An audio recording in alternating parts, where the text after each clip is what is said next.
बऱ्याच वेळेस एखादा व्यक्ती बॉर्न लीडर असतो. बॉर्न लीडर म्हणजे त्याच्यामध्ये लहानपणीपासून त्या क्वालिटीज येत गेलेल्या असतात. प्रोडक्टिव्हिटी जर कंपनीची कमी होते, जसं आता आपण बघितलं ले ऑफ्स होतात, तर ले ऑफ्स करताना सगळ्यात पहिले HR चे टार्गेट्स तेच असतात की ज्या व्यक्तीवरती एकतर इधर खर्च जास्त आहे आणि आउटपुट नाहीये. मी जर कंपनीची ओनर आहे फॉर एक्झाम्पल, तर मला असंच पाहिजे ना, मी जेवढं पे करते त्या व्यक्तीने तेवढं मला आउटपुट दिलं पाहिजे. हा एक बेसिक आपलं आहे. एक सिम्पल बॉडी लँग्वेजची ट्रिक आहे. जर तुमचे शोल्डर्स बाहेर आहेत, चिन खूप वरती आहे, असे खूप लोक असे चालतात, तर त्यावेळेस आपल्याला असं आपलं एक बॅक ऑफ द माइंड चालू असतं की स्वतःला काय माहिती काय समजतो, राईट. हा एक थॉट येतो. म्हणजे काय ॲरोगन्स दिसतो, म्हणजे ओव्हर कॉन्फिडन्स असतो. खूप सारा लॉस कंपनीजला होतोय just because there was a miscommunication किंवा कम्युनिकेशन प्रॉपर नव्हतं झालं. त्याच्यामुळे बऱ्याच लोकांना वाटतं लीडरशिप क्वालिटीज, मी टीम लीडर म्हणजे मी बॉस एक नेगेटिव्ह कॉन्सेप्ट आहे. Leader is a positive concept. Leader तो असतो जो डिरेक्शन दाखवतो आणि त्या डिरेक्शन मध्ये टीम सोबत स्वतः चालतो. आणि त्या टीमचं ब्लेम स्वतःवर घेणं आणि क्रेडिट टीमला देणं, ही जर क्वालिटी तुमच्यात असेल तर ती लीडरशिप क्वालिटी आहे. तर सेजल, तुझं मिस्टर श्रीमंत पॉडकास्ट मध्ये स्वागत आहे. Thank you so much Yogesh. And I am very happy की तू मला इथे बोलवलंस. आणि खूप कमी वेळेस असा चान्स मिळतो की where we go and tell people what we do. तो खूप कमी वेळेस चान्स मिळतो आणि तो तू मला चान्स दिलास याच्यासाठी खूप सारे थँक्यू. येस. आणि सगळ्यात आधी तर आमच्या ऑडियन्सला सांग की तू काय करतेस नेमकं, म्हणजे मग त्यानंतर आपण पॉडकास्टला स्टार्ट करूयात. ओके.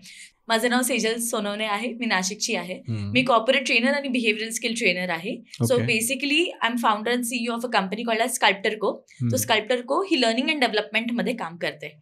जे पण आपले बिहेवियरल स्किल्स असतात त्या स्किल्सवरती आपण काम करतो. ओके. तर ही जी ऑर्गनायझेशन आहे ती मेनली म्हणजे तुझं त्याचं विजन काय आहे की नेमकं कशासाठी चालू केली तू? ओके. सो जे स्कल्प्टर नावाचं ऑर्गनायझेशन आहे, जर स्कल्प्टरचा मराठीत अनुवाद आपण केला तर त्याचा अनुवाद होतो की शिल्पकार. तर जेव्हा आपण शिल्पकार हे नाव ऐकतो किंवा हे शब्द ऐकतो त्यावेळेस आपल्या डोक्यात येतं की शिल्पकार तो की जो दगडातून मूर्ती घडवतो. तर बेसिकली माझ्यानुसार शिल्पकार तो असतो जो अननेसेसरी भाग जो असतो दगडातला तो काढतो, कारण मूर्ती ही नेहमी दगडातच असते आणि तिचा उरलेला जो भाग आहे त्याला फाईन ट्यून करतो.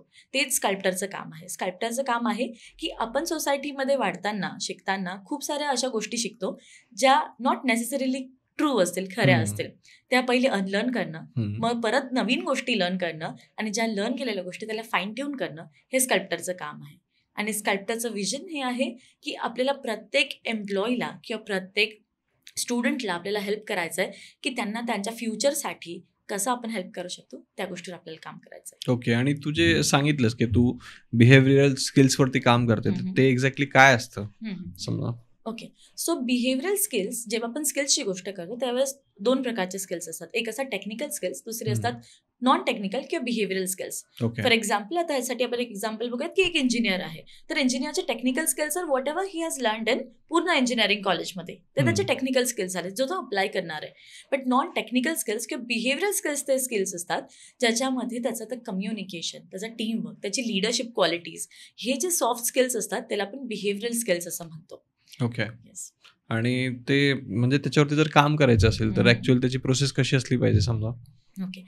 सगळ्यात पहिले जी बिहेवियरल स्किलची प्रोसेस स्टार्ट होते ती आपल्या माइंड पासून होते. ओके.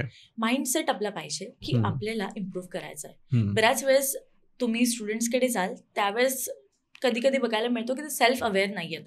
तर सेल्फ अवेअरनेस पासून ही प्रोसेस स्टार्ट होते. सेल्फ अवेअर म्हणजे नक्की काय? आता सेल्फ अवेअर म्हणजे मला स्वतःबद्दल माहिती पाहिजे की म्हणजे स्ट्रेंथ्स कोणते आहेत, म्हणजे विकनेसेस काय आहेत, मला कोणते अपॉर्च्युनिटीज मिळू शकतात, मला कोणते थ्रेट्स असू शकतात ह्या सगळ्यांमध्ये. त्याला आपण स्वॉट अनालिसिस बोलतो. So this is the mindset building. जेव्हा आपल्याला कळतं की माझ्यामध्ये फॉर एक्झाम्पल मी आहे आणि माझे टेक्निकल स्किल्स खूप स्ट्रॉंग आहेत, पण मला जी गोष्ट माहिती आहे ती मला जर कम्युनिकेट करता नाही आली तर त्या नॉलेजचा कायच फायदा आहे. तर दॅट इज बिहेवियरल स्किल. जेव्हा मला ही गोष्ट कळते की माझं कम्युनिकेशन वीक आहे त्यावेळेस मी त्याच्यावर काम करायला सुरुवात करेल. सो आपली पहिली स्टेप ही असली पाहिजे की आपण माइंडसेटवरती काम केलं पाहिजे, म्हणजे सेल्फ अनालिसिसवरती काम केलं पाहिजे. त्याच्यानंतर सेकंड पार्ट जो येतो तो असतो इम्प्लिमेंटेशनचा. Knowledge gaining and implementation. आपण नॉलेज गेन करायचं त्या गोष्टीबद्दल. कम्युनिकेशन एक्झॅक्टली कसं होऊ शकतं, किती क्लिअर होऊ शकतं. काही लोकांना सवय असते बघा, आपले खूप सारे मित्र पण असतात जे गोल गोल गोल गोल गोल गोल फिरवत असतात आणि ऍट दी एंड आपण त्यांना विचारतो की बाबा नक्की पॉईंट काय होता किंवा पॉईंट वरती. हा एक्झॅक्टली. किंवा तो एक मीम पण आहे आता खूप फेमस की जल्दी बोल कल पनवेल निकलना है. तर असे जे पॉइंट्स आहेत त्यावरती जर आपल्याला आढळतंय की आपल्यामध्ये हे असे पॉईंट्स आहेत, याच्यावरती आपण काम केलं पाहिजे. ते काम कसं करायचं, पहिले नॉलेज मिळवायचं त्या गोष्टीबद्दल, आणि सेकंड इज त्याला इम्प्लिमेंट करायचं. ओके. तर ही एक प्रोसेस असते. पण मग याची जी सुरुवात तू सांगितली ती सेल्फ अनालिसिस पासून सांगितली, तर ते कसं केलं पाहिजे एक्झॅक्टली? सेल्फ अनालिसिसचे खूप सारे प्रकार आहेत. जसं स्वॉट अनालिसिस आहे, जो हॅरी विंडो आहे. स्वॉट अनालिसिस म्हणजे त्याचं एक ॲब्रिव्हिएशन आहे, स्वॉट. एस म्हणजे स्ट्रेंथ, डब्ल्यू म्हणजे वीकनेस, ओ म्हणजे ऑपॉर्च्युनिटी आणि टी म्हणजे थ्रेट. एस म्हणजे माझ्यामधले कोणते स्ट्रेंथ्स आहेत, कोणत्या क्वालिटीज आहेत. फॉर एक्झाम्पल मी जर लिहित आहे तर मी लिहिन माझं कॉन्फिडन्स छान आहे, माझं कम्युनिकेशन छान आहे, दिस आर माय स्ट्रेंथ. पण विकनेसेसमध्ये फॉर एक्झाम्पल माझं टाइम मॅनेजमेंट चांगलं नाही आहे, तर मी लिहिल की माझं टाइम मॅनेजमेंट चांगलं नाही. आता आपले स्ट्रेंथ जे असतात त्याच्यावरूनच आपल्याला मिळतात आपले ऑपॉर्च्युनिटीज. ओके. म्हणजे माझं जर कम्युनिकेशन चांगलं, कॉन्फिडन्स चांगला आहे, तर मला ऑपॉर्च्युनिटीज काय काय मिळतील की I can talk very confidently. मी जिथेही जाईल तिथे छान बोलू शकते, मी ओरेटर बनू शकते, मी स्पीकर बनू शकते, राईट. बट माझी जी विकनेसेस आहे टाइम मॅनेजमेंट, मग मी जर टाइम मॅनेज प्रॉपरली नाही केलं तर माझं थ्रेटमध्ये येईल की मला जे ऑपॉर्च्युनिटीज मिळणार आहेत ना माझ्या स्ट्रेंथमधनं, त्या माझ्या लॉस्ट होऊ शकतात. ओके. सो मी ह्या सगळ्या थ्रू हे शिकते की माझ्यामध्ये स्ट्रेंथ आणि विकनेसेस काय आणि मी काय इम्प्रूव्ह केलं पाहिजे. हा स्वॉट अनालिसिसचा पार्ट. तसंच म्हणजे सगळ्यात आधी स्ट्रेंथ, नंतर विकनेस, नंतर ऑपॉर्च्युनिटीज, नंतर थ्रेट्स. ओके. म्हणजे याने आपल्याला समजतं की आपल्या काय प्लस पॉईंट आहेत, निगेटिव्ह पॉईंट आहेत, आपण लाईफमध्ये काय केलं पाहिजे. एक्झॅक्टली. ओके. समजा मी स्वतःचं स्वॉट अनालिसिस केलं, मग त्यानंतर नेक्स्ट स्टेप कशी घेतली पाहिजे समजा या सगळ्या गोष्टींमध्ये? ओके. तर स्वॉट अनालिसिस झाली आपली सेल्फ अनालिसिसची स्टेप. आता आपल्याला इथे कळालंय की आपल्याला विकनेसेस काय आहेत. तर जेव्हा आपल्याला विकनेसेस कळतं, फॉर एक्झाम्पल टाइम मॅनेजमेंट माझं चांगलं नाही, मग सेकंड स्टेप असेल माझी नॉलेज गेनिंग. नॉलेज गेनिंगमध्ये काय असतं की मी टाइम मॅनेजमेंट कसं शिकू शकते, काय करू शकते, टाइम मॅनेज कसं प्रॉपरली करू शकते. सगळ्यांकडे 24 तास आहेत दिवसातले, अंबानीकडे सुद्धा आहेत आणि आपल्याकडे सुद्धा आहेत. तर व्हॉट इज द डिफरन्सेस की त्यांना टाइम मॅनेजमेंट येतो, कदाचित आपल्यामध्ये तो मिसिंग आहे. तर तो टाइम मॅनेज कसा करायचा मी ह्याच्यावर नॉलेज गेन करेल. आता बरं, नॉलेज गेन केलंय तर त्याला इम्प्लिमेंट तर केलं पाहिजे. तर इम्प्लिमेंटेशन ही स्टेज सगळ्यात इम्पॉर्टंट आहे, जी आपली थर्ड स्टेप येते. की त्याच्यानंतर मी ते नॉलेज इम्प्लिमेंट केलं, मी फक्त वाचलं नाही, मी त्याला अप्लाय केलं माझ्या रिअल लाईफमध्ये, आणि हे कॉन्शियसली केलं. कधी कधी आपल्याला सवय लागलेली असते की ठीक आहे कधी जायचंय, आपण त्याला म्हणजे असं नाही बोललं पाहिजे, बट असतं की आपल्या इंडियन स्टँडर्ड टाइम नुसार आपण चालतो. 8चा टाइम आपण कोणाला दिलाय तर आपण 8:30ला घरातून निघतो. तर हा प्रॉब्लेम आहे. तर हे आपला माइंडसेट आहे. तर आपण जर हे इम्प्लिमेंट केलं, 8चा टायमिंग दिलाय, मला माहिती आहे तुम्हाला तिथे पोहोचायला 15 मिनिटं लागणार आहे, तर मी अर्धा तास घरातून आधी निघेल. हे मी इम्प्लिमेंट केलं. आणि लास्ट स्टेप असते फीडबॅक. ओके. की मी ज्या लोकांना माहित आहे की मी नेहमी लेट असते, मी त्या लोकांना जाऊन विचारेल की आता मी टाइमवर तर येते ना, तो फीडबॅक मिळतो आपल्याला. ओके. तर ही एक प्रोसेस असते ज्याच्यातनं आपण सेल्फ अनालिसिस नंतर सगळ्या गोष्टी करू शकतो. ओके. आता टाइम मॅनेजमेंट बद्दल बोलूया थोडं, की समजा मला किती केलं तरी ते फॉलो होत नाहीये, तर असं डे प्लॅनिंग साठी तू काही टिप्स वगैरे देऊ शकतात का, की किंवा कमी वेळात जर मला काही अचीव्ह करायचं आहे किंवा काही माझी एक्झाम आहे किंवा माझं सपोज काहीतरी आहे टार्गेट, मला ते टाइम मध्ये कम्प्लीट करायचंय, तर काही टिप्स वगैरे सांगू शकतेस? आता याच्यामध्ये 3-4 वेगवेगळे क्वेश्चन्स होते. पहिलं होतं की डे जर मॅनेज करायचा आहे, मला माझे टास्क मॅनेज करायचे आहे, मी स्वतः पर्सनली गुगल कॅलेंडर यूज करते. जेव्हा पण मला काही काम असेल मी ते टाकून ठेवलेलं असतं, आणि गुगलचं नोटिफिकेशन, मी कॅलेंडरचं नोटिफिकेशन फार आधी बनवून ठेवलेलं आहे. मी रात्री झोपताना ते कॅलेंडर फुल असतं माझं, बनवून ठेवलं दुसऱ्या दिवशीचं. सकाळी उठल्या रॅदर दॅन मी इन्स्टा व्हॉट्सअप चेक करण्यापेक्षा पहिले गुगल कॅलेंडर चेक करते की आज माझं काय स्केड्यूल आहे, आणि त्यानुसार मी माझं पूर्ण डे प्लॅन करते. सेकंड क्वेश्चन हा होता की जर मला काहीतरी अचीव्ह करायचं आहे, जसं फॉर एक्झाम्पल एक्झाम्स आहेत, तर मला सिलेबस, बऱ्याच मुलांचं असतं की आदल्या रात्री बसतात, दुसऱ्या दिवशी एक्झाम असली तर ते पण टॅकल होऊ शकतं, बट त्याला टाइम मॅनेजमेंट लागतं. टाइम मॅनेजमेंट कसं की मला माहित आहे की 4 लेसन्स आहेत, 4 लेसन्स मधनं ह्या 2 लेसन्स जास्त इम्पॉर्टंट आहेत, आणि त्याच्यातनं पण एवढे पॉईंट्सच इम्पॉर्टंट आहे. तर मी सगळ्यात जास्त फोकस माझा टाइम त्या 2 लेसन्सवर लावेल, आणि जो उरलेला थोडासा टाइम आहे ते बाकीच्या लेसन्सवरती लावेल. सो या प्रोसेसनी आपण टाइम मॅनेज करू शकतो. म्हणजे हीच गोष्ट आपण कुठल्याही एरियामध्ये इम्प्लिमेंट करू शकतो की जे महत्वाचे काम आहेत ते थोडेसे लवकर करून घ्यायचे, आणि नंतर मग जे लेंदी आहेत किंवा लेस इम्पॉर्टंट आहेत मग ते करू शकतो. राईट. याला प्रायोरिटी सेटिंग पण आपण बोलतो. हो, बरोबर. आता मध्येच तू कम्युनिकेशन स्किल्स बद्दल पण बोलली होती, तर मला हे सांग की बऱ्याच वेळेस ना, ज्यावेळेस आपण एखाद्या जॉब इंटरव्ह्यूसाठी जातो तर तिथं आपण कुठेतरी वीक पडतो, बरोबर? किंवा आपली जी इंग्लिश असते, म्हणजे बऱ्याच लोकांना चांगली इंग्लिश येत नाही, मग त्यांना असं वाटतं की आपल्याला चांगलं कम्युनिकेशन येत नाही, तर मग काय केलं पाहिजे याच्यासाठी? ओके, तर हा जो तुम्ही हे जे सेंटेन्स यूज केलं की चांगली इंग्लिश येत नाही म्हणून असं वाटतं की चांगलं कम्युनिकेशन येत नाही, तर हे एक सगळ्यांचं नोशन आहे. जे मुलं ग्रामीण भागात येतात किंवा जे मराठी मीडियमचे वर्नॅक्युलर मीडियमचे असतात, त्यांना असं वाटतं की मला चांगली प्लेसमेंट मिळत नाहीये कारण मी वर्नॅक्युलर मीडियम मधनं आहे. तर ही अतिशय चुकीची कॉन्सेप्ट आहे. ह्याच्यामध्ये असं असतं की कम्युनिकेशन आणि इंग्लिशचा संबंध काहीच नाही. कम्युनिकेशन म्हणजे संवाद साधणं आणि इंग्लिश ही एक भाषा आहे. ओके, भाषा ही एक मीडियम असते संवाद साधण्यासाठी. कम्युनिकेशनचा एकदम बेसिक अर्थ जर समजवायचा तुम्हाला झाला तर मी बोलते ए फॉर ऍपल, तुम्ही ऐकलं ए फॉर ऍपल आणि तुम्हाला समजलं ए फॉर ऍपल, ते झालं कम्युनिकेशन. मी जे बोलते तेच तुम्ही ऐकताय आणि तेच तुम्हाला समजतंय, हे झालं कम्युनिकेशन. आता ह्याच्यासाठी इंग्लिशच पाहिजे किंवा कोणती दुसरी भाषाच पाहिजे, नॉट नेसेसरी. बट हा एक पॉईंट आहे की आपण जो अवॉइड नाही करू शकत, दॅट इज की जेव्हा IT कंपनीज येतात किंवा MNCs येतात, त्यांचे क्लायंट्स बाहेरचे असतात, त्यावेळेस इट बिकम्स नेसेसरी की तुम्हाला इंग्लिश आली पाहिजे. बट असं कंपल्सरी नाहीये की तुम्हाला इंग्लिश आलीच पाहिजे तरच तुमचं चांगलीच इंग्लिश आली पाहिजे. नाही, जी भाषा येते त्याच्यावर तुमचं कंट्रोल पाहिजे, प्रभुत्व पाहिजे. दिस इज इम्पॉर्टंट. आणि आणखी कुठल्या गोष्टी आहेत की समजा मला कम्युनिकेशन स्किल जर इम्प्रूव्ह करायचे तर त्यासाठी मी त्या केल्या पाहिजे समजा? ओके, सो कम्युनिकेशन जेव्हा आपण बोलतो त्यावेळेस ते 2 पार्टमध्ये डिवाइड असतं. कम्युनिकेशन एक जे होतं वर्ड्स यूज करून, त्याला बोलतो आपण व्हर्बल कम्युनिकेशन. सेकंड असं नॉन व्हर्बल, ज्याच्यामध्ये वर्ड्स यूज नाही होत. आपण खूप वेळेस लहानपणी दमशराज खेळायचो, त्याच्यामध्ये आपण वर्ड्स यूज नाही करायचो, पण आपण ऍक्शन करून समोरच्याला सांगायचो आणि समोरचा समजून जायचा. बॉडी लँग्वेज म्हणून, बॉडी लँग्वेज त्याला म्हणतात, राईट.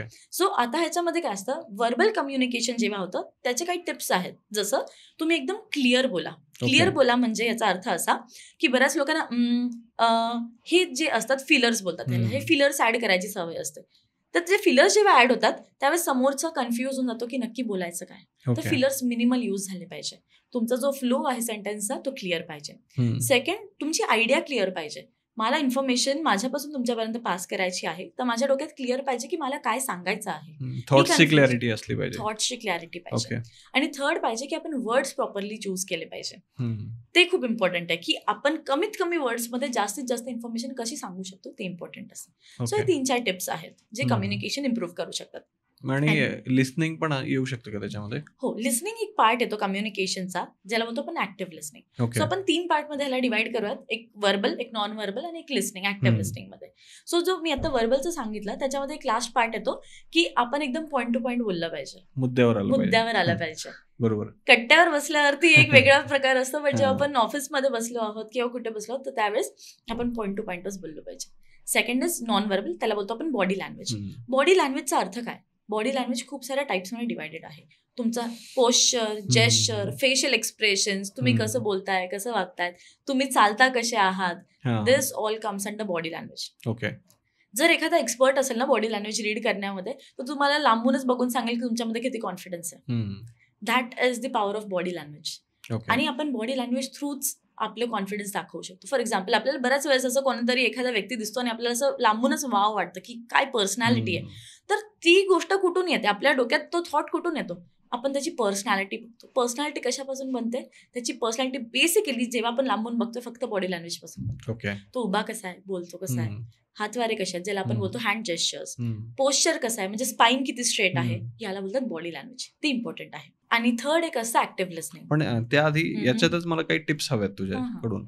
म्हणजे जर एखाद्याला बॉडी लँग्वेज त्याची इम्प्रूव्ह करायची असेल तर काही अशा महत्वाच्या टिप्स कुठल्या आहेत की समजा एखादा जॉब इंटरव्ह्यू असेल किंवा काय असेल तर त्यासाठी? ओके, आता जेव्हा मी HR म्हणून काम करत होते 2 ते 3 कंपनीजमध्ये, त्यावेळेस आम्ही इंटरव्ह्यू घेताना फर्स्ट HR राऊंड जो असतो त्याच्यामध्ये हेच बघायचो की इम्पॉर्टंट हे आहे की त्या व्यक्तीचं माइंडसेट कसं आहे, बॉडी लँग्वेज कशी आहे. कारण त्या व्यक्तीला आम्ही टेक्निकल स्किल्स शिकवू शकतो किंवा आमचे जे बाकीचे टीम मेंबर्स आहेत ते टेक्निकल स्किल्स शिकवू शकतात.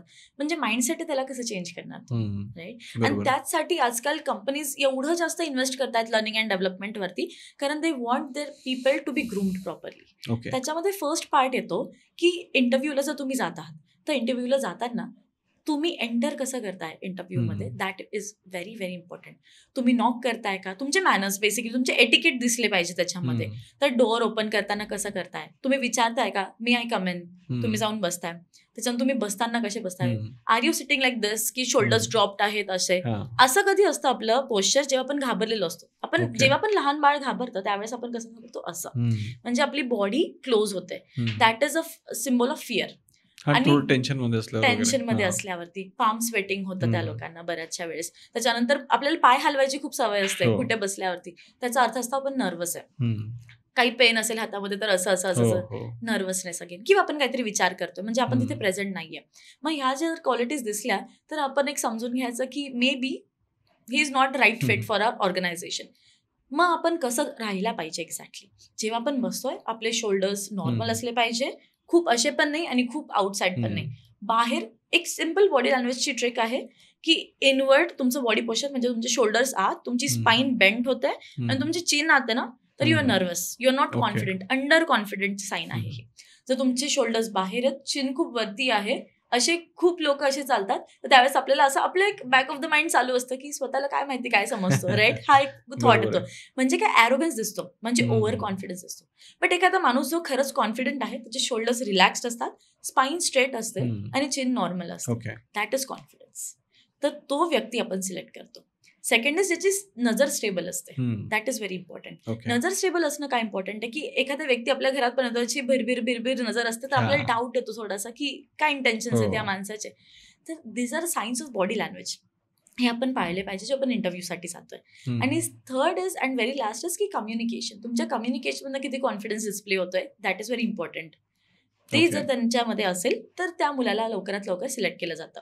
आणि त्याच्यानंतर ऑफकोर्स टेक्निकल स्किल्स तर येतातच, ते आहेच. समजा ते तर बेस असतो, तो ते तुमच्याकडे असलेच पाहिजे समजा. पण मग आता कॉन्फिडन्स बद्दल तू बोललीस, बऱ्याच मुलांमध्ये कॉन्फिडन्सची पण कमी असते की त्यांना त्यांचे थॉट कन्व्हे करता येत नाही किंवा ते कॉन्फिडेंटली त्यांना बोलता येत नाही. मग अशा मुलांसाठी तू काय टिप्स देऊ शकते समजा? आता कॉन्फिडन्स ही अशी गोष्ट आहे ना, पहिले माइंड पासून स्टार्ट होते. म्हणजे माझं ऑब्झर्वेशन आहे, हे कुठे लिहिलेलं नाहीये, बट माझ्यानुसार की कॉन्फिडन्स तेव्हा येतो माणसामध्ये जेव्हा त्याच्याकडे त्या गोष्टीचं नॉलेज असेल. आता आपण जेव्हा 4-5 मित्र जरी उभे राहिलो आणि ते काहीतरी, फॉर एक्झाम्पल मला एखादा टॉपिक माहिती नाही, इंजिनिअरिंगचा, केमिकल इंजिनिअरिंगचा काहीतरी टॉपिक आहे ज्याच्याबद्दल मला माहिती नाही, मी त्यात बोलेल का? नाही, कारण माझा कॉन्फिडन्सच नाही येतात बोलण्याचा.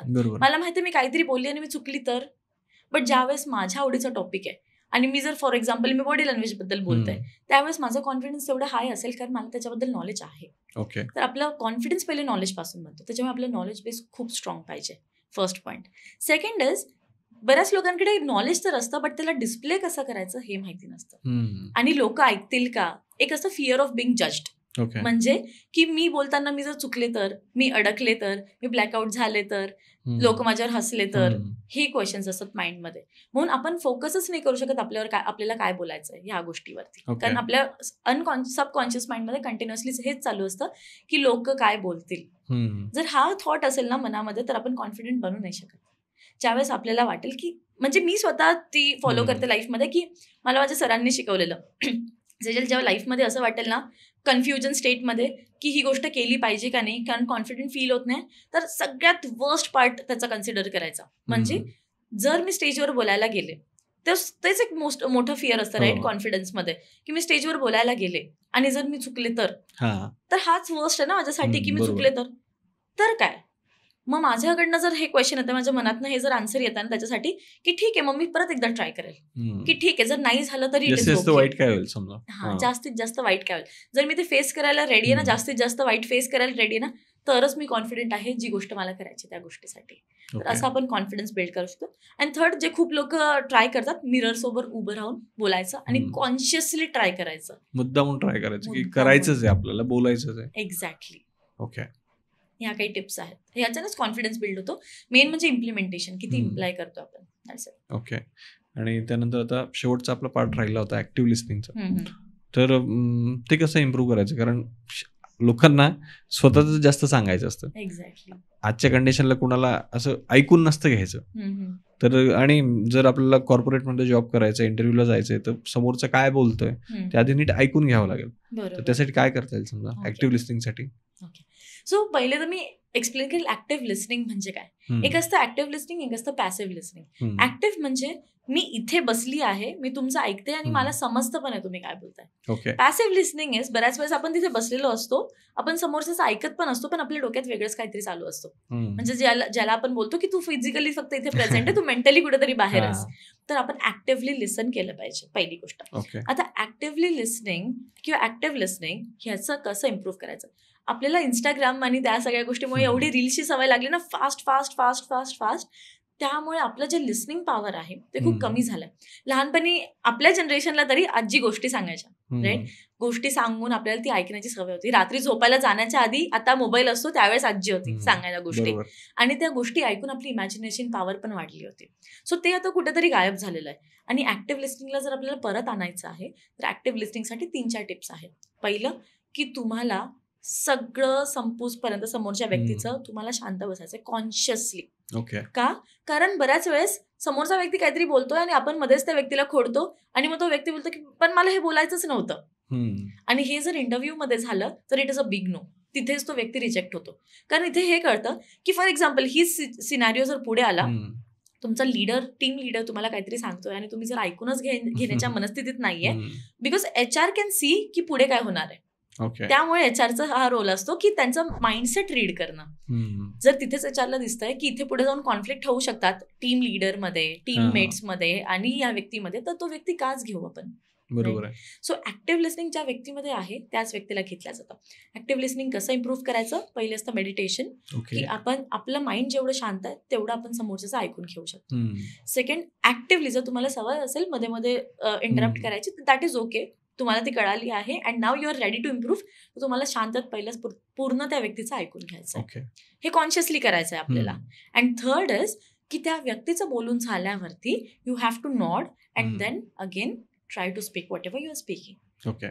ह्या सिम्पल गोष्टी असतात ऍक्टिव्ह लिस्निंगसाठी. तर आणखी अशा कुठल्या स्किल्स आहेत की समजा एखाद्याला जॉब इंटरव्ह्यूसाठी किंवा त्याच्या कॉर्पोरेट लाईफसाठी कामात येऊ शकतात? आता सध्या जे आहे ट्रेंडमध्ये जे 3 skills every other HR is looking for is, first आहे तुमचं कम्युनिकेशन स्किल. बिकॉज कोणतीही कंपनी असो, तुमचं कम्युनिकेशन इम्पॉर्टंट आहे. बरोबर. कारण कंपनीजमध्ये कम्युनिकेशन गॅप्स खूप होत आहेत. आणि एक सर्वे झाला होता, त्याच्यानुसार होतं की खूप सारा लॉस कंपनीजला होतोय just because there was a miscommunication किंवा कम्युनिकेशन प्रॉपर नव्हतं झालं त्याच्यामुळे. तर कम्युनिकेशन स्किल ही सगळ्यात मोठी एक पॉइंट आहे, स्किल आहे. Second is leadership skill. Leadership skill आणि third is your team work. हे 2 पॉइंट्स खूप जास्त इम्पॉर्टंट आहे. लीडरशिपचा अर्थ आजकाल बरेच लोक वेगळा घेतात. बॉसी बिंग बॉसी हा असतो, बट लीडरशिप एकदम वेगळी कॉन्सेप्ट आहे. आणि एक असतो टीम वर्क. बिकॉज जेव्हा पण तुम्ही मोठ्या ऑर्गनायझेशन्समध्ये काम करताय किंवा फॉर दॅट मॅटर तुम्ही स्टार्टअपमध्ये सुद्धा काम करताय, त्यावेळेस टीमनी तुम्हाला काम करायचं. एकट्याचं काम कोणतंच नसतं. सो जेव्हा तुम्ही ग्रुपमध्ये काम करताय त्यावेळेस तुम्हाला टीम वर्क करावंच लागतं. And if you are a good team player तर तुम्हाला लवकरात लवकर हायर केलं जातं. येस. आता हे तर तू सांगितलं समजा, पण मग ते इम्प्रूव्ह कसं करायचं? जसं की लिडरशिप असेल तर जर समजा लिडरशिप क्वालिटी जर इम्प्रूव्ह करायची असतील तर काय केलं पाहिजे बेसिकली? ओके, तर आता मी डिकोड करते लिडरशिप म्हणजे काय. बऱ्याच लोकांना वाटतं लिडरशिप क्वालिटीज, मी टीम लीडर म्हणजे मी boss. That is a very wrong concept. Boss एक नेगेटिव्ह कॉन्सेप्ट आहे, leader is a positive concept. Leader तो असतो जो डिरेक्शन दाखवतो आणि त्या डिरेक्शनमध्ये टीम सोबत स्वतः चालतो. ओके. आणि त्या टीमचं ब्लेम स्वतःवर घेणं आणि क्रेडिट टीमला देणं, ही जर क्वालिटी तुमच्यात असेल तर ती लिडरशिप क्वालिटी आहे. तर लिडरशिप क्वालिटी आपल्याला एकदम परफेक्ट बघायला मिळते एक सिनॅरिओमध्ये जेव्हा अब्दुल कलाम होते आणि अब्दुल कलामांचं एक मिशन फेल झालं होतं. तर ते अब्दुल कलामांमुळे फेल झालं होतं असं रेकॉर्ड्समध्ये आहे. म्हणजे त्यांची मायनर मिस्टेक किंवा त्यांच्या टीममुळे झालं होतं, बट त्याचा ब्लेम सगळं त्यांच्या लीडरनी घेतला होता. ओके. ब्लेम सगळा लीडरनी घेतला आणि सेकंड टाइम जेव्हा ते मिशन सक्सेसफुल झालेलं तेव्हा सगळं जे क्रेडिट होतं ते कलामांना दिलं होतं. This is leadership quality. ही जर क्वालिटी असेल तर आपण त्या व्यक्तीला अ गुड लीडर बोलतो. ओके. ते क्वालिटीज कशा डेव्हलप करायच्या? एक असतं, बऱ्याच वेळेस एखादा व्यक्ती बॉर्न लीडर असतो. बॉर्न लीडर म्हणजे त्याच्यामध्ये लहानपणीपासून त्या क्वालिटीज येत गेलेल्या असतात because of some situations in his life. त्या गोष्टी शिकत शिकत शिकत एखादा व्यक्ती लीडर बनतो. But at this point if you want to become a leader, त्याच्यासाठी तुम्हाला प्रॅक्टिस करावं लागतं टीम वर्क. तुम्हाला तुमची टीम प्रॉपरली हँडल करता आली पाहिजे. 2 गोष्टी असतात, एक तर तुमची टीम तुमच्यावर प्रेम करू शकते किंवा तुम्हाला रिस्पेक्ट करू शकते. बट लीडर तो व्यक्ती असतो ज्याच्याकडे दोन्ही गोष्टी असतात. पण मग हे नाही कळलं मला की प्रेम करू शकते किंवा रिस्पेक्ट करू शकते. असं म्हणतात की 2 प्रकार असतात, इदर समवन लव्स यू और रिस्पेक्ट्स यू. आता जशी आपली आई आहे, आपण आपल्या आईवरती प्रेम असतं म्हणून आपण आईला कधी पण मिठी मारतो, कधी पण तिच्याशी बोलतो, काहीही तिला सांगतो, कधी कधी वाटलं तर मस्ती सुद्धा करतो. पण पप्पांना आपण रिस्पेक्ट करतो म्हणून पप्पांना कधी पण काही पण आवाज नाही देत. आपण एकदम बेसिक एक्झाम्पल इंडियन ह्याच्यातलं बघितलं किंवा महाराष्ट्रीयन कल्चरमधलं बघितलं, आईला ए बोलतो आपण आणि पप्पांना ओ पप्पा बोलतो. हो. हा फरक असतो. म्हणजे त्यांना पण रिस्पेक्ट देतो आणि आईवरती प्रेम करतो. असं नाही की त्या दोघांवरती प्रेम आणि रिस्पेक्ट कमी आहे, बट सगळ्यात जास्त क्वांटिटी तशी असते. आईवर जास्त प्रेम आणि पप्पांना जास्त रिस्पेक्ट. बट एक लीडर असा असतो ज्याच्याकडे दोन्हीचं ब्लेंड असतं. त्याला लोक स्वतःहून रिस्पेक्ट करतात, घाबरतात म्हणून रिस्पेक्ट नाही करतात, स्वतःहून रिस्पेक्ट पण करतात, प्लस त्या व्यक्तीवरती प्रेम सुद्धा करतात. असा जो व्यक्ती असतो तो लीडर असतो. म्हणून तुम्हाला तुमच्या टीमवर काम करणं खूप इम्पॉर्टंट असतं. त्यांच्यासोबत मिक्स होणं, त्यांचे प्रॉब्लेम समजून घेणं, apart from your professional life त्यांच्या पर्सनल लाईफमध्ये पण त्यांना हेल्प करावं इफ दे वॉन्ट. जर त्यांना गरज असेल तर तुम्ही त्याच्यातही त्यांना हेल्प करू शकता. तुमच्यामध्ये जर ह्या क्वालिटीज आहे. सेकंड इज, बऱ्याच वेळेस टीमला कव्हर अप करावं लागतं, त्यांच्या चुकांसाठी नाही, but because they are learning, everyone is learning. आणि तुम्ही तेवढं शिकलेलं आहात म्हणून तर तुम्ही लीडर आहात. तर तुम्ही त्या टीमला कसं घेऊन चालता तुमच्यासोबत, हे एक इम्पॉर्टंट असतं. आणि थर्ड असतं, टीमला सगळ्यांसमोर ओरडणं किंवा त्यांचा इन्सल्ट करणं हा सगळ्यात मोठा नो असतो. जर तुमच्या टीमकडनं काहीतरी चूक होते तर तुम्ही त्या टीमला कसं समजून सांगू शकताय आणि सगळ्यांसमोर ओरडणं कसं अवॉइड करू शकताय, ह्या काही टिप्स आहेत. जर तुम्हाला एक खरंच चांगलं लीडर बनायचं तर ह्या गोष्टी जर तुम्ही पाळल्या तर you will become a very good leader. Okay. आणि टीमवर्क, सो टीमवर्कची गोष्ट अशी आहे की कोणताही व्यक्ती असू त्याला टीममध्ये काम करावंच लागतं. कोणताच व्यक्ती एकटा काम नाही करू शकत. बरोबर. जर तो व्यक्ती टीमवर्क करत आहे तर तो टीमवर्क म्हणजे एक्झॅक्टली काय करतोय? टीमवर्क करतोय म्हणजे एक्झॅक्टली तो त्याच्या शेजारी जो कलिग बसला आहे त्याचं ऐकून घेतोय, जे एक आलं ऍक्टिव्ह लिसनिंग, त्याला समजून घेतोय आणि मग त्याला रिॲक्ट नाही करतोय, त्याला रिस्पॉन्ड करतोय. त्याला सांग, जर पटतंय तर व्हेरी गुड, की बाबा बरोबर आहे तुझं. जर नाही पटत आहे, एक तर पहिले एक्नॉलेज करणं की तू बोलतोस ते बरोबर आहे. जर नाही तर आपल्याला नाही पटत ती गोष्ट आपण त्याला कसं सांगतोय की बाबा माझ्या मते हे असं असलं पाहिजे, तो आपण परत एकदा चेक करून बघूयात. बट जर मी असं बोललं की नाही हे मला नाही पटत आहे तर इट गोज रॉंग. आता हा एक वर्ड आहे शुगर कोटिंग, मी हा एक ऍड करते आणि मग परत आपण जाऊया टीमवर्ककडे. शुगर कोटिंग खूप चुकीच्या पद्धतीने नेगेटिव्हली घेतले जातं आपल्या त्या. शुगर कोटिंग लोकांना वाटतं की मक्खन लावलं दुसऱ्यांना, बट असं नाहीये. शुगर कोटिंगचा अर्थ हा की काही लोकांना वाटतं मी खूप स्ट्रेट फॉरवर्ड आहे, बट एक खूप थिन लाईन असते स्ट्रेट फॉरवर्ड असण्यात आणि रूड असण्यात. मी जर तुम्हाला म्हटलं की हे असं नव्हतं करायचं, हे मी स्ट्रेट फॉरवर्ड नाही, हे मी रूड बोलते तुमच्याशी आणि मग तुम्हाला वाईट वाटू शकतं. बट मी ह्याला चांगले वर्ड्स यूज करून तुम्हाला तीच गोष्ट सांगू शकते. त्याला बोलतं शुगर कोटिंग. म्हणजे मी काय बोलेल की तुम्ही केलं ते कदाचित बरोबर आहे, बट माझ्यानुसार हे असं केलं पाहिजे होतं, तुम्ही एकदा हे ट्राय करून बघा तर कदाचित ते बरोबर होईल. So this is sugar coating. म्हणजे बोलायची पद्धत कशी आहे, टोनिंग कशी आहे. एक्झॅक्टली. समोरच्याला हर्ट नाही होणार. दिस इज वन मेजर पार्ट जेव्हा आपण टीमवर्क मध्ये काम करतोय, कारण तिथे इगो इश्यूज पण बऱ्याच वेळेस येतात. तो सगळ्यात मोठा ट्रसल असतो की मी माझं कसं काम शेअर करू, मी का काम शेअर करू माझं कोणासोबत, हा एक पार्ट असतो. ते काम शेअर केल्याने तुमचाच लोड कमी होणार आहे, बट ती फिअर किंवा इन्सिक्युरिटी असते की मी जर माझं काम याला शिकवलं तर माझी काय किंमत राहिली या ऑर्गनायझेशनमध्ये. हे काही थॉट्स असतात. इगो येतात, इगो इश्यूज होतात बऱ्याचशा टीमवर्कमध्ये. थर्ड असतं की लीडरचं तोंडावरती सांगतील की हा बरोबर आहे आपण करू, आणि जसं लीडर पलटेल, पाठ दाखवेल, लगेच चालू होतं त्याला काय माहिती आहे आपल्याला इथे किती कष्ट घ्यावे लागतात, त्याला फक्त वरून सांगायला काय लागतं. सो जेव्हा ह्या सगळ्या गोष्टी होतात ना तेव्हा टीमवर्क प्रॉपरली होत नाही आणि हे प्रोडक्टिव्हिटी हॅम्पर करते. बऱ्याचशा कंपनीजमध्ये जेव्हा मी कॉर्पोरेट ट्रेनिंगसाठी जातो त्यावेळेस हेच काही बेसिक मुद्दे असतात ज्यांच्यासमोर मांडले जातात की मॅडम हे प्रॉब्लेम्स आहेत, त्याला कसं सॉल्व्ह करणार. तर टीम बॉन्डिंगची कमी असते. टीम बिल्डिंगसाठी किंवा टीम वर्कसाठी टीममध्ये बॉन्डिंग तेवढी इम्पॉर्टंट आहे आणि ते आपण चेंज करू शकतो आउटबाउंड ट्रेनिंग्स. बऱ्याच वेळेस आउटबाउंड ट्रेनिंग म्हणजे काय की आपण त्यांना 2-3 दिवसांसाठी बाहेर घेऊन जातो एका ओपन स्पेसमध्ये, वेगळ्या दुसऱ्या विलाजवरती वगैरे, आणि तिथे खूप साऱ्या ऍक्टिव्हिटीज त्यांच्याकडनं करून घेतो. त्या ऍक्टिव्हिटीज खेळताना फॉर एक्झाम्पल आता तुमचं आणि अजून एक जणांचं कोणाचं पटत नाहीये, मी ॲज अ ट्रेनर काय करेल 2-2 जणांचा ग्रुप बनवेल आणि तुम्हाला दोघांना सोबत ठेवेल. आता तुम्हाला कम्युनिकेट करणंच आहे. आता आपलं जे माइंड आहे ना ते असं चालतं की कोणता पण गेम असेल ना मला जिंकायचं आहे. आता जर तुम्हाला त्या व्यक्तीला जिंकायचं, तुम्हाला सोबत काम करणंच आहे, त्याच्यावर तुमची बॉन्डिंग होणार. ती बॉन्डिंग जेव्हा होईल त्यावेळेस तुम्ही जेव्हा वर्क प्लेसवरती रिटर्न याल तिथे पण तुमच्या बॉन्डिंगचा इफेक्ट दिसेल. असं नाही की 100% दिसेल, पण 10%, 20% इम्प्रूव्हमेंट तर असतो. आणि ही जर आपण प्रोसेस कंटिन्यू ठेवली तर इम्प्रूव्हमेंट असतात टीममध्ये. So that is team work. आणि टीम वर्कचा इम्पॉर्टन्स हा आहे की त्याच्याने प्रोडक्टिव्हिटी वाढते. प्रोडक्टिव्हिटी जर कंपनीची कमी होते, जसं आता आपण बघितलं ले ऑफ्स होतात, तर ले ऑफ्स करताना सगळ्यात पहिले HR चे टार्गेट्स तेच असतात की ज्या व्यक्तीवरती एकतर इधर खर्च जास्त आहे आणि आउटपुट नाहीये, आता आपण पण जर असो, सिम्पल गोष्ट आहे की मी जर कंपनीची ओनर आहे फॉर एक्झाम्पल, तर मला असंच पाहिजे ना, मी जेवढं पे करते त्या व्यक्तीने तेवढं मला आउटपुट दिलं पाहिजे. हा एक बेसिक आपलं आहे. मी कुरकुरे घ्यायला जरी गेली ना 10 रुपयाचे, तरी मी 4दा वाजून बघेल किती हवा आहे आणि किती कुरकुरेत. म्हणजे काय, आपल्याला ROI पाहिजे असतो. जर कंपनीला तुमच्याकडनं ROI मिळत नाहीये, तर कंपनी लेऑफच्या वेळेस सगळ्यात पहिले विचार तुमचा करेल, कारण तुम्ही टीममध्ये पण बॉन्डिंग नाही क्रिएट होऊ देते. तर सगळ्यात पहिले इम्पॉर्टंट हे असतं की आपल्या टीममध्ये बॉन्डिंग होणं, त्याच्याने आपलं टीमवर्क दिसून येतं. आणि ह्याच्यामध्ये बराच रोल लीडरचा पण असतो, की लीडर कसं टीम बॉन्डिंग करवतं सगळ्यांची, ते एक इम्पॉर्टंट असतं. तर सेजल, हे तर झालं समजा जॉबसाठी, इंटरव्ह्यूसाठी, पण मग आपल्या डेली लाईफमध्ये ना आपली पर्सनॅलिटी पण खूप मॅटर करते. म्हणजे आपण कुठेही जाऊ द्या, तर ती जर आपल्याला इम्प्रूव्ह करायची असेल तर त्यासाठी काही टिप्स देऊ शकतेस तू? राईट. सो आपलं स्टार्टिंगला बोलणं झालं, स्टार्ट होते पर्सनल डेव्हलपमेंटला माइंडसेट पासून. ओके. जर माझा माइंडसेट असेल की मला इम्प्रूव्ह करायचं आहे, तरच मी इम्प्रूव्ह करणार, अदरवाईज नाही होणार.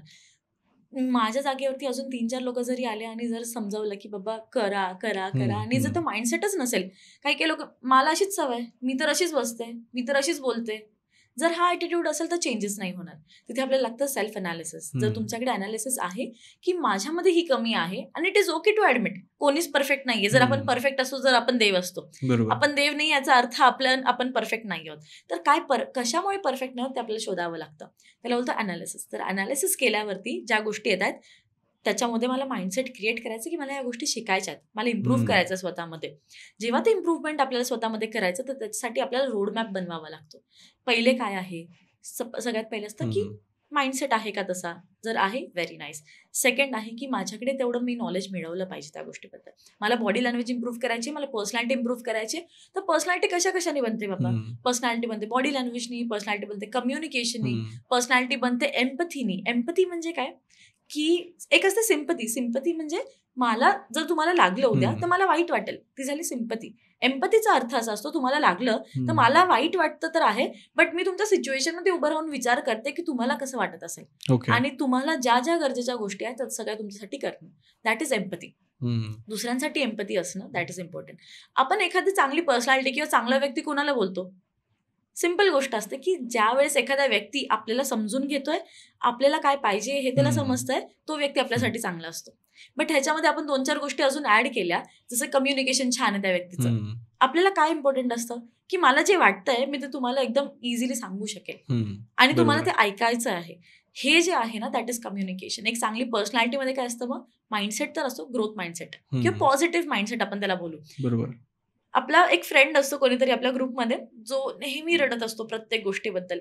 आपण जर विचारलं की कसं चाललंय, मग काय सांगू तुला कसं चाललंय, लाईफचं असं झालं तसं झालं, आणि बरेचसे शब्द असतात आपल्याकडे त्याला डिनोट करायला. तर हे जे आहे ना की तो नेगेटिव्ह पर्सन आहे. आपण 1दा 2दा 3दा 4दा 5दा ऐकू त्या व्यक्तीला, पण त्या व्यक्तीला भेटून आपण घरी आल्यावरती आपल्याला खूप ड्रेन्ड फील होतो, खूप एनर्जी लो फील होते. कारण एनर्जी सकर्स बोलतात अशा लोकांना, की आपली पॉझिटिव्ह एनर्जी ओढून घेतात ते लोक, आणि काही कारण नसताना पण आपल्याला थकल्यासारखं वाटतं. तुम्ही त्या व्यक्तीला परत भेटायला जाल? नाही जाणार. एक्झॅक्टली. सो चांगली पर्सनॅलिटी म्हणजे काय, एक पॉझिटिव्ह असणं. आपल्याला जाऊन त्या व्यक्तीला भेटून छान वाटलं पाहिजे. जसं मी तुम्हाला जर आज भेटली आणि मला छान वाटलं, तर मी तुमच्या कनेक्टमध्ये राहील. पण मला जर तुम्हाला भेटून असं वाटलं की थोडा निगेटिव्ह माणूस आहे, तर मी भेटणारच नाही परत एकदा.